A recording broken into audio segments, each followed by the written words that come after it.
All right, if you already hit the link, glad you're here. It just shows you have a little bit more initiative and you really want to understand one of these methods a little better because there's some type of error and you can't find. So let's go through it.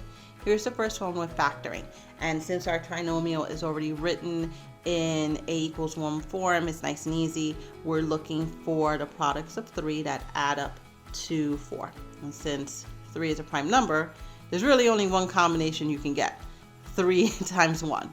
And since it's positive 4, we're going to add them together. So we have x plus 3 and x plus 1 is equal to 0. And we're just going to split this up into 2. X plus 3 equals 0, so x is equal to negative 3. X plus 1 equals 0, so x is equal to negative 1. All right, so hit pause. This is probably the simplest one of the 3. So let's see how we get negative 3 and negative 1 using completing the square. All right, so looking here, we can definitely tell it's not a perfect square because half of 4 is equal to 2 and 2 squared is not 3. So let's move that 3 over. And let's complete the square with plus 4 and put it on both sides. On this end we end up with 1, and on this side we have x plus 2 squared.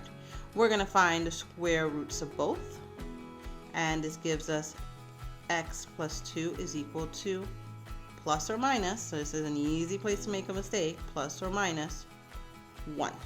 Surprisingly, that's a real easy place where a lot of us make mistakes. Even I do it sometimes. I have to remind myself and be very conscious and aware, plus or minus when we have that square root sign. I even say it to myself sometimes. All right, so let's look. Let me move this over.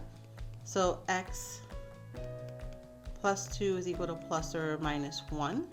So we're going to subtract 2 on both sides. And x is equal to negative 2 plus or minus 1.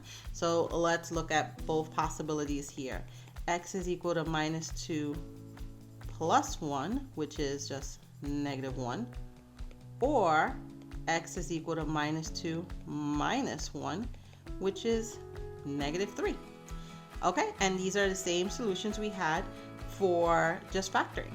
So hit pause and look through your work if you did complete a square and couldn't identify a possible error. Remember, possible hotspots could be, again, forgetting that plus or minus, or perhaps just moving this to a positive 2. You would have had a very different answer if this was a positive 2. All right, and here's our final one for quadratic formula. Remember, these are the 4 things you're doing. Check if it's a standard form, which it is. Substitute your a, b, and c values. Simplify, and find when x is equal to plus and x equal to minus. So here we go. I'm going to show you all. These are all the calculations here. So it's all typed out, so it's nice and easy. So you can see it all here. Run the substitution, and then going to this end here to simplify to x is equal to negative 1 or negative 3. And remember, this is one that will also always work, but demands that we attend to precision. And that's it for today's lesson. So this was our extra help session. I hope you found it really helpful, and keep getting that practice and that feedback and figure out, is it just being more conscious and aware, or is there something else getting in the way of me solving these types of problems?